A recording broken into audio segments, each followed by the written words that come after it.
नमस्कार, अमरउजाला.com देख रहे हैं आप। मैं हूं आपके साथ पल्लवी और आज हम एक बहुत ही खास खबर पर बात करने वाले हैं। प्रधानमंत्री मोदी यूक्रेन की ऐतिहासिक यात्रा पर गए और इस यात्रा के दौरान उन्होंने आज कीव में व्लादिमीर जेलेंस्की से मुलाकात की। द्विपक्षीय वार्ता रही, 3 घंटे तक ये बातचीत चली। लेकिन बातचीत में क्या हुआ, किस तरीके की बातचीत हुई दोनों के बीच और रूस को लेकर क्या कोई बातचीत हुई, क्योंकि जिस तरीके से दोनों की तस्वीरें सामने आई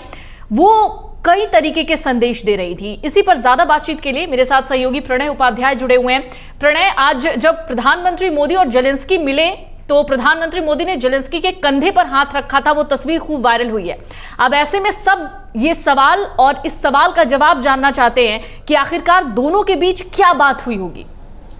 देखिए, जाहिर तौर पर भारत और यूक्रेन के जो रिश्ते हैं उसके मद्देनज़र द्विपक्षीय संबंधों से लेकर रूस यूक्रेन जंग के जो हालात हैं उन तमाम विषयों के ऊपर इन दोनों नेताओं के बीच में बातचीत हुई, क्योंकि प्रतिनिधिमंडल स्तर की बातचीत भी थी। साथ ही इन दोनों के बीच में जो संवाद हुआ वो उस जगह पर भी हुआ, उस मेमोरियल में भी हुआ जो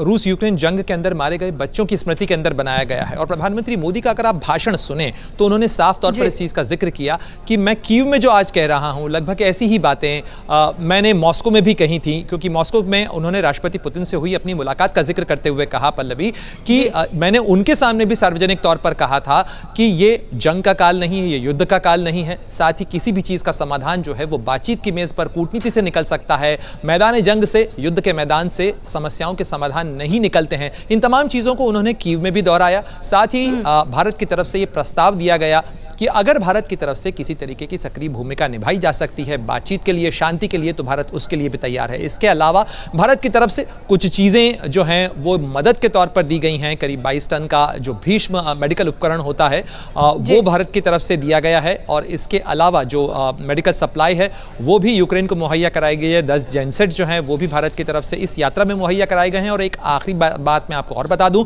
कि प्रधानमंत्री मोदी ने राष्ट्रपति जेलेंस्की को भारत आने का न्योता भी दिया है अपनी इस मुलाकात के दौरान। जी,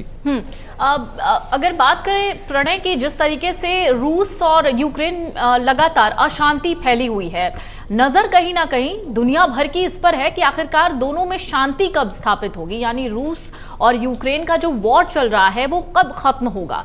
व्लादिमीर जेलेंस्की की अगर बात करें या पुतिन की बात करें, पुतिन कहीं से भी शांति के मूड में नहीं दिख रहे हैं, लेकिन बीच में ब्रिज बनकर प्रधानमंत्री मोदी हैं वहां पर। अब हम अगर बात रशिया यूक्रेन वॉर की कर लें तो इस पर भी क्या किसी तरीके की कोई बातचीत हुई है? क्या आने वाले दिनों में ऐसी कोई आसार नजर आते हैं कि अब एक शांति समझौता होगा दोनों देशों के बीच में?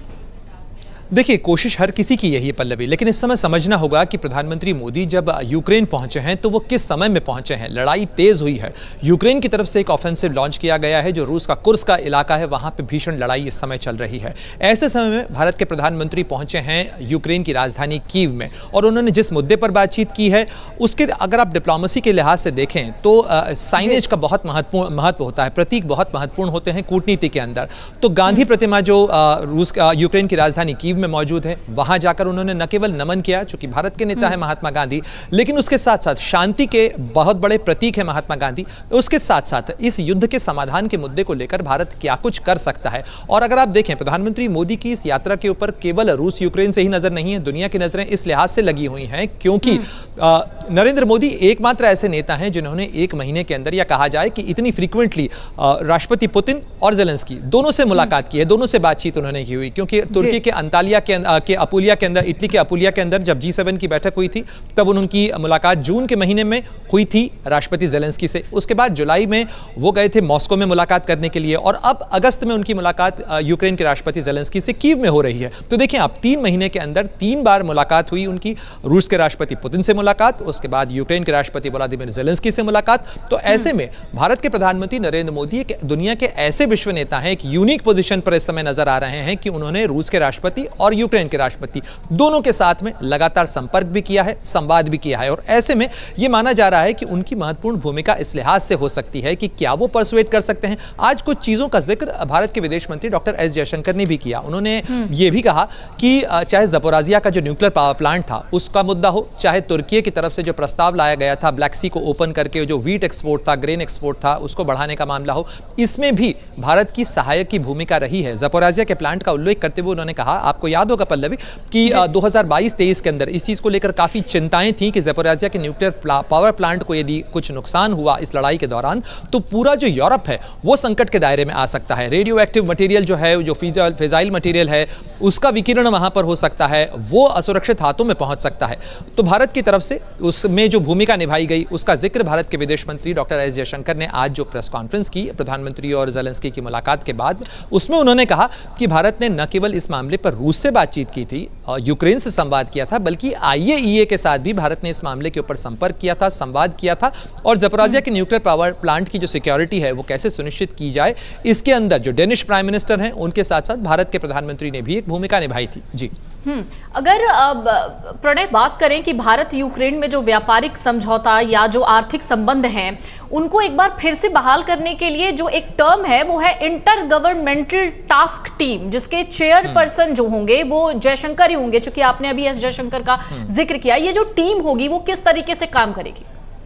देखिए, इंटर गवर्नमेंटल कमीशन जो है उसकी एक भूमिका है, एक स्ट्रक्चर जो है वो भारत और यूक्रेन के बीच में बना हुआ है। ये अंतर सरकारी आयोग जो है जिसके अंदर दोनों देशों के विदेश मंत्री दिमित्री कुलेबा जो कि यूक्रेन के विदेश मंत्री हैं और भारत के विदेश मंत्री डॉक्टर एस जयशंकर। लेकिन बीते कुछ समय से और खासतौर पर अगर देखा जाए युद्ध के दौरान इसकी कोई मीटिंग नहीं हो पाई, इसका कोई स्ट्रक्चर जो है वो उस तरीके की जो उसकी प्रक्रियाएं बनी हुई हैं उसमें कोई आगे प्रक्रिया नहीं बढ़ पाई। अब ये तय किया गया है कि इंटर गवर्नमेंटल कमीशन जो है वो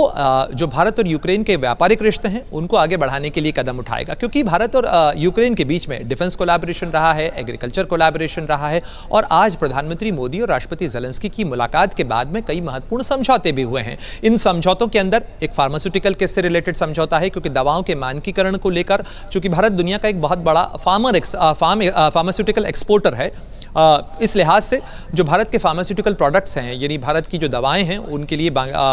यूक्रेन के अंदर जगह बन सके, उसके मानकीकरण की प्रक्रिया हो, उसको निर्धारित किया जाए, इस संबंध में बातचीत हुई है। सांस्कृतिक संबंधों को लेकर बातचीत हुई है, शिक्षा के क्षेत्र में बातचीत हुई है, क्योंकि भारत के बहुत सारे छात्र अभी भी पढ़ रहे हैं और जो आंकड़ा विदेश मंत्री ने आज बताया करीब 2 से 2.5 हज़ार जो भारतीय छात्र हैं वो अब भी यूक्रेन के अंदर अपनी मेडिकल की पढ़ाई कर रहे हैं। आपको याद होगा पल्लवी, जब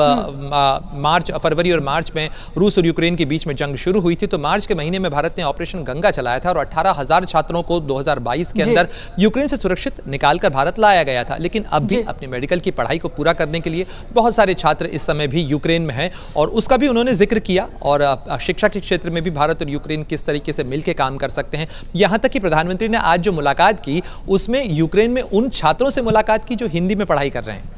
जी अच्छा, बहुत दिलचस्प बात आपने बताई प्रणय। लेकिन इस बीच मुझे आज भी व्लादिमीर जेलेंस्की का एक ट्वीट याद आता है। जब प्रधानमंत्री मोदी रूस गए थे और उन्होंने पुतिन से मुलाकात की थी, उस दौरान जेलेंस्की की नाराजगी उनके एक पोस्ट में दिखी थी, जो उन्होंने ट्वीट करके लिखा था कि जो देश दूसरे देश को बर्बाद करना चाहता है, जो लगातार हमले कर रहा है, वहां आप जाकर हाथ मिलाते हैं। हालांकि डायरेक्टली जेलेंस्की ने प्रधानमंत्री मोदी का नाम नहीं लिया था, लेकिन बावजूद इसके उन्होंने ये पोस्ट किया था जिसकी खूब चर्चा हुई थी। तो क्या प्रधानमंत्री मोदी का जेलेंस्की से मिलना, यूक्रेन का दौरा, ये उसी चीज का हिस्सा है कि एक बार उनसे बातचीत करने जाएं कि कहीं आप गलत या बुरा मान गए या कुछ इस तरीके की चीजें?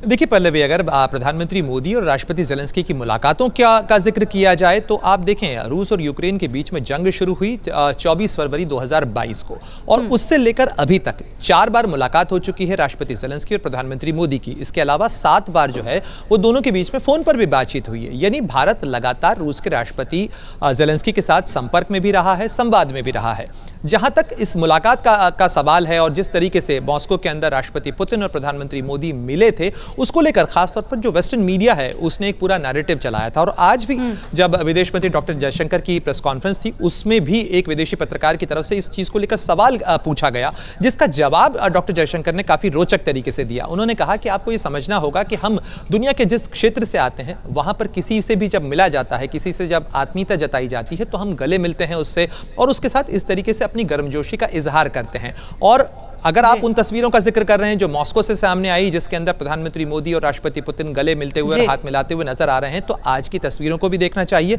जहां पर राष्ट्रपति ज़ेलेंस्की के कंधे पर हाथ रखते हुए प्रधानमंत्री मोदी नजर आ रहे हैं, साथ ही उनसे गले मिलते हुए नजर आ रहे हैं। तो गले मिलते हुए अगर वो राष्ट्रपति पुतिन के साथ देखे जाते हैं तो वो राष्ट्रपति ज़ेलेंस्की के साथ भी गले मिलते हैं, और ये भारत की तहजीब है, ये भारत का संस्कार है। और कहा भी जाता है, देखिए, हग हैज अ हीलिंग पावर। तो कहा जाता है कि कई बार जब दो पक्षों के बीच में लड़ाई चल रही होती है तो कुछ चीजें जो हैं वो डिप्लोमेसी की झप्पियों से भी हल होती हैं। जी। बिल्कुल बिल्कुल प्रणय, एक और आखिरी और दिलचस्प सवाल मेरा आपसे होगा। भीष्म क्यूब सौंपा है भारत ने यूक्रेन को चिकित्सा सहायता के लिए, कितना इंपॉर्टेंट होगा ये यूक्रेन के लिए, और इसके बारे में जानना चाहेंगे आपसे।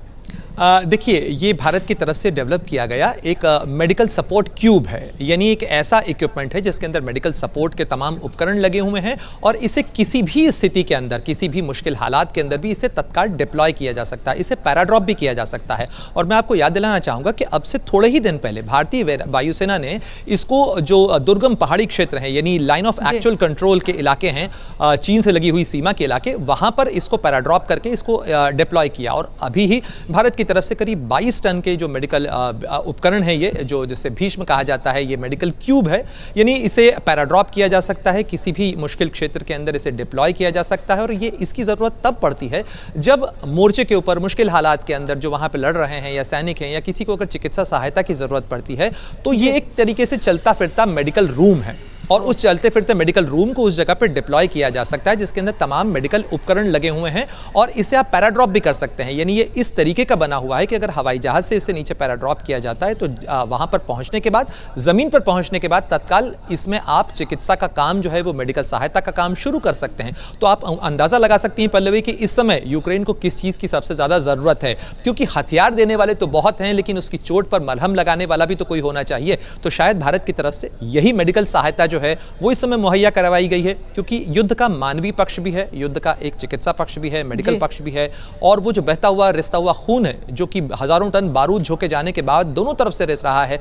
उस समय में भारत की तरफ से 17 बार मेडिकल सहायता अब तक यूक्रेन को भेजी जा चुकी है। जी बिल्कुल, और कहते हैं कि भारत अपने दोस्तों के साथ खूब बढ़िया से दोस्ती रखता है, हर एक चीज का ख्याल रखता है, और ये जो भीष्म क्यूब है ये उसी का एक हिस्सा है। एक आखिरी सवाल घूम फिर के एक बार फिर से मैं प्रणय उसी सवाल पे आती हूँ, क्या प्रधानमंत्री मोदी रूस और यूक्रेन यानी ज़ेलेंस्की और पुतिन के बीच में संधि करा सकते हैं?